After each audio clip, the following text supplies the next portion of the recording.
The 20th century birthed a parade of daring automotive visions that never reached the showroom floor. From radical styling experiments to engineering marvels that pushed the limits of power and aerodynamics, these prototypes showcase what could have been. This video surveys 12 of the most ambitious supercar concepts that vanished before production. Presented at the 1987 Geneva Motor Show, the Lamborghini Portofino was a sleek, three-door hatchback concept that blended supercar performance with everyday practicality. Its design featured a low nose, large glass canopy, and a rear engine layout housing a 5.2-liter V12 borrowed from the Countach, tuned to produce 455 horsepower. The Portofino incorporated carbon fiber body panels and an advanced all-wheel drive system, a rarity for Lamborghini at the time. Despite enthusiastic press coverage, the project was cancelled due to the company's financial constraints and a strategic shift toward more traditional two-door coupes. Only a single prototype was built, which later served as a test mule for Lamborghini's drivetrain development before being retired to the company's heritage collection. The Bugatti EB 112 debuted in 1993 as a four-door luxury supercar concept, aiming to revive the Bugatti name with contemporary performance.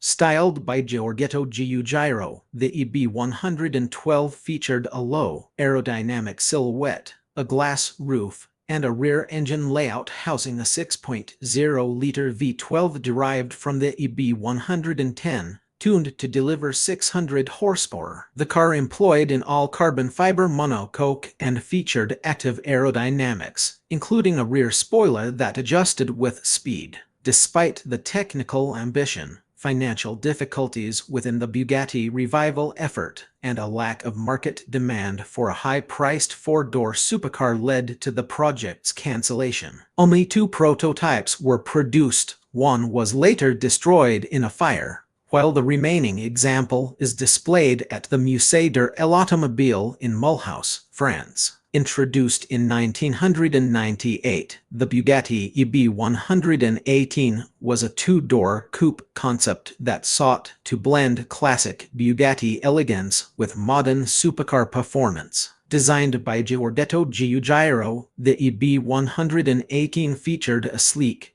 rounded body, a prominent front grille, and a carbon fiber chassis. Power came from a 6.3-liter V12, an evolution of the EB 110 engine, delivering 600 horsepower and a top speed exceeding 220 mph. The car incorporated a 6-speed sequential gearbox and an advanced traction control system, technologies that were cutting edge at the time. However, the project stalled due to insufficient investment and the impending sale of the Bugatti brand to Volkswagen. Only a single working prototype was built, which later served as a design study for the eventual Bugatti Veyron. The EB 118 remains a rare glimpse into what could have been Bugatti's 1990s flagship supercar. The Ford GT90 was unveiled at the 1995 North American International Auto Show as a futuristic tribute to the 1960s GT40. Its design,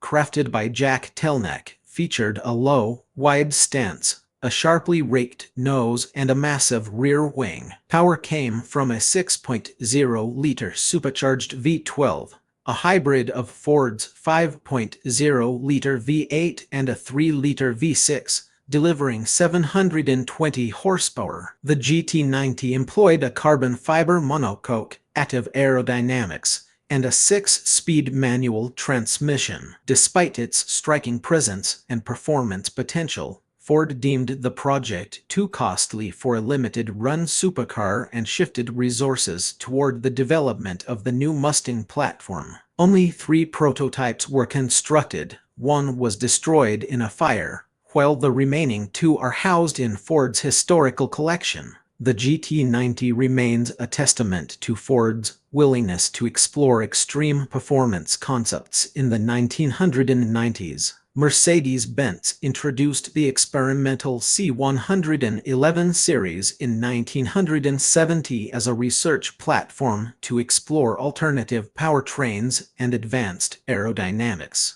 Three distinct versions were built: a Wankel engine C111, a diesel C111, and a turbocharged gasoline C111. The most iconic was the 1972 C111 with a 5-liter Wankel rotary engine delivering 300 horsepower, capable of 200 mph. Its body featured a low, wedge-shaped silhouette, pop-up headlights, and a rear-mounted engine for optimal weight distribution. The C111 served as a testbed for technologies later used in production models, such as fuel injection and aerodynamic design. However, the high cost of the rotary engine and shifting corporate priorities led Mercedes-Benz to abandon the program after limited testing. All three prototypes survived. The Wankel version is displayed at the Mercedes-Benz Museum in Stuttgart, symbolizing a bold but unrealized direction for the brand's supercar ambitions.